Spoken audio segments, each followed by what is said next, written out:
I'm Mike Dimas, and this is Pinball Shenanigans.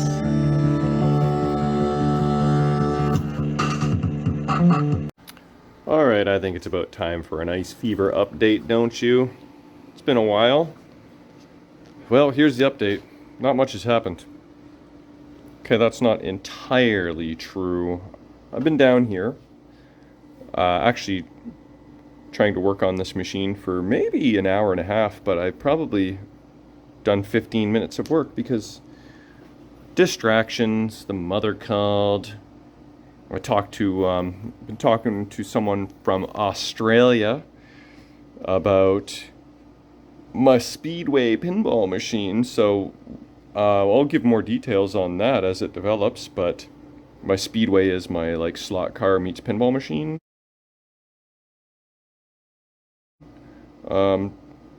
It might possibly be going across the old water there, so I've been on the phone for a good portion of the time I've been down here, but that's okay. I did, however, let's see, what have we done so far? I think I started by, let's zoom in a little bit here, lubricating my spinner. Oh, I didn't even spin that one hard, but as you can see, it is spinny. Then we can power this guy on. What I did was added bulbs, or changed the bulbs to the coin inserts because they were out. And then my list said, you know, the E and the spinner light, I checked on those and they're fine. I must have tweaked them last time. I do recall tweaking them vaguely. And then, if you remember, I had the playfield up and I was kind of hitting the flipper, testing the flippers, and I was getting points. Well, sure enough, it must have been just that the spinner was, when you lifted up the playfield, was maybe like so and in the closed position, because that is not happening with the playfield down. So that was an easy resolution. So what I did was moved on to what I've been dreading, is trying to figure out this display issue. Actually, I can show you, but first I'm going to turn it off. So I posted on Pinball Repair Help Group. They said check the voltage. Now, I know my power supply is good, so I didn't know if they mean check the voltage at the display or at the power supply, but I think I mentioned that my power supply was refurbished and good, so I started trying to check the voltage on the display. Now, if I'm reading this correctly, I thought that display voltage, let's see here, let's close out Facebook. No, we needed that open. I meant to close out the chat, I guess, but anyway, as you can see, I'm calculating some US to Canadian dollar math. Okay, forget about that. That was my schematic. But it said, from what I believe to be, doesn't mean it's true, that pin 17 is 42 volts. I'm still not sure I'm reading that right because I tried to put my meter on it, and when it's working I'm not getting 42 volts, but when I started doinking with it, look at this. Oh, what do you know? The display came on. But I'm not so sure that that's a factor of me pushing on that wire or just pushing on the display in general. Oh, now it's trying to stay on. Okay. That's just the sound of the standoffs, the board clicking on and off. Okay, so all of a sudden it wants to stay on. That's a first. Well, why did that happen? So what I did was I removed this wire on pin 17, clipped off the end and popped it back in there and pushed it in very nicely with a screwdriver, but it was still misbehaving. And I'm still not convinced that that is going to be a resolution of, there it goes. So it kind of just goes off. I push on it, probably just go off again. So I know that this happens on multiple displays, so it's not the display itself. So this is what I've decided to do. It's a bit of a pain, but I think it's worth it. Follow me. I will show you. I grabbed an old display, like so, and I started hunting in my bin for a connector that might fit it. And by some miracle, look at this. I found one. Oh, I've got my screwdriver in there right now. And just so you can see that I'm not lying, I'm telling you, man, it fits. Maybe not with one hand. Maybe not with one hand. But look at this. Boom. I don't need to push it all the way on. So, okay. The reason I didn't even mention this is that the old connector there is IDC, right? So, if you don't know the difference, I will show you. I bet you probably already do, though. Where are you? All these are Molex style. How is that even possible? I saw one. Here's IDC, but it's brand new. Not brand new, but it's not populated. So, you saw wire pushes in there. Insulation displacement connector, IDC. So when you push down hard enough, you displace the insulation and expose the wire. But, hey look, is this the same connector?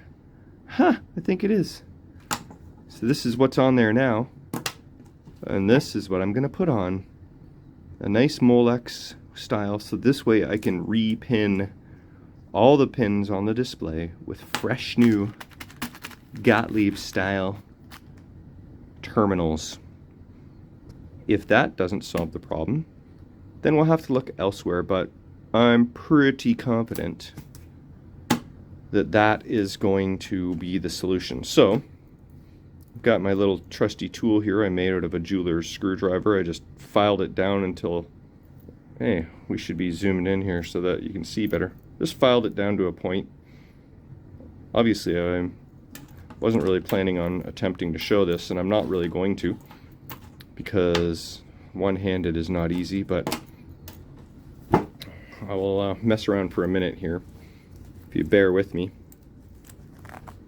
I'm not amazing at repinning Gottlieb edge connectors, that's for sure, but that's the trick there, right? You push it down so that the little tab there, you can kind of see the tab through the connector. That's what locks into the connector. You want to depress that so that it is not locked in, and pull out your wire just like this.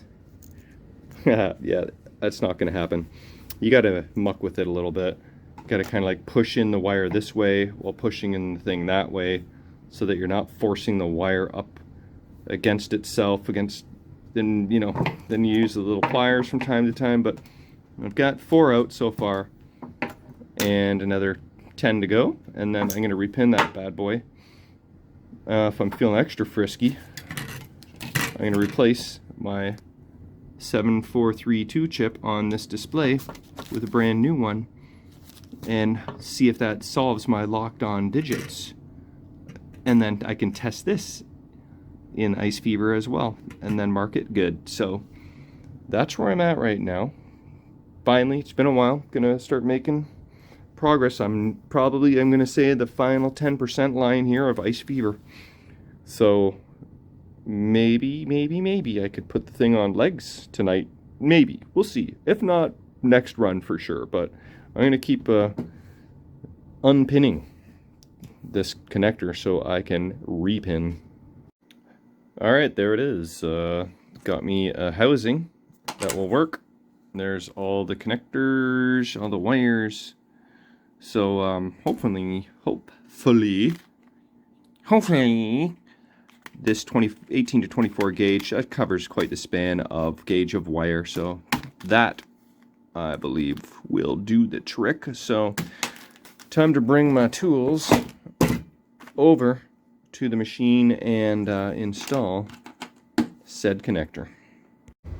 Alright, I've been leaning over the machine a little bit, and back's getting a little cranky, and that heat feels like it's cranked up too. Holy hell, I'm hot, I'm sore, but look at this.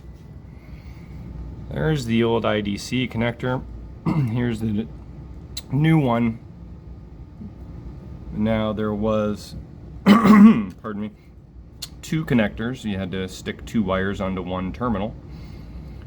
And what I did find after my first pin is that this 24 to 18 gauge was not one size fits all. It was too big, so I did manage to find a 22 to 26 gauge, which I couldn't remember if I had or not, but yes, I do. So that I used all these ones for pretty much all the wires except for where I had to put 2 wires into one terminal. I used the 24 to 18 gauge. So this is the new connector.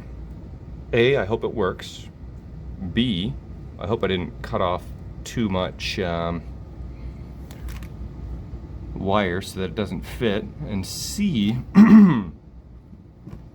this wire here was a little extra thick. Actually, I did use the bigger terminal on that. And maybe that's number 17. Maybe I was counting backwards. 1, 2, wait. 1, 2, 3, 4, 5, 6, 7, 8, 9, 10, 11, 12, 13, 14, 15, 16, 17. Ah, that makes sense. So maybe this thicker wire is the 42 volts going to the display, and maybe this was the faulty wire all along and not this blue purple one. 1, 2, 3, 4, 5, 6, 7, 8, 9, 10, 11, 12, 13, 14, 15, 16, 17. Yeah, I was blaming this one. But also, actually, if you look really close, let's see if we can see this. I'm gonna zoom in even more. You see that? They're actually labeled 17 is on this end. Can you see that? There, 19, 18, 17, which is the third one down. Boom. Third one down is the thick one. So that was the wire in question. I was blaming the wrong one. So maybe if I had just focused on this wire, pushing it back in the IDC connector, I might have not had to replace the entire darn thing. But it doesn't hurt, right? Or does it? Did I leave enough wire? We're gonna have to feed this through and see which way does this go. It goes like, I think it goes like this. Yeah, that makes sense. Okay, so this is not the correct label anymore, so we should peel that off. Oh, it comes off pretty good actually. And see if I can peel off the one on the old one here and replace that. That would be pretty handy. Yeah. Then if anybody has to troubleshoot in the future when it's not my machine, I didn't screw them over by putting the wrong label or leaving the wrong label on. Look at that. Oops, you can't see that. There we go. Alright, well, shall we give it a try? I think if there's any issue whatsoever, we'll focus on that number 17 wire specifically, but I don't know, I repinned it, so I'd like to think it's gonna work. Huh. Didn't work. That makes me very sad. A little bit annoyed. Slightly angry. How is that even a thing? What the... And still pushing on the thing. How does that make any sense? What? Is it this wire? But this happens on multiple displays, so I don't understand. I don't understand. Huh. Fascinating and annoying. Oh, look, pushing on the display glass itself also seems to do something. Well, I don't know, maybe it is the display, but I can't say for sure. Alright, well, I don't know how much more progress I'm going to make tonight, if you call that progress. I guess we could maybe rule out the connector at this point, but I don't even know. Well, I hate finishing on this type of note, but I think I'm going to wrap it up. It's just a little mini update of zero progress. I changed 2 light bulbs and put some oil on a spinner, so that's your update on Ice Fever. Thanks for watching. Maybe there will be more productive action on the next one. So we'll talk to you guys later. Alright, I can't give up just quite yet. I stuck in my display there that has the digits locked on. And we're going to see if that works or if it behaves any different. Let's find out here. Okay, look at that. See the bottom right segments are locked on, but came on right away. Huh. So now I'm starting to think that maybe it was this display after all, and one of these pins is just not making good contact on the glass. Okay, well that actually is somewhat promising. So I guess the next thing I got to do is change that chip on that display and then test it again. Remove this display, take a real close look at all the legs for the glass, and then before you know it, we'll be able to see how many credits we have and the match. Yay.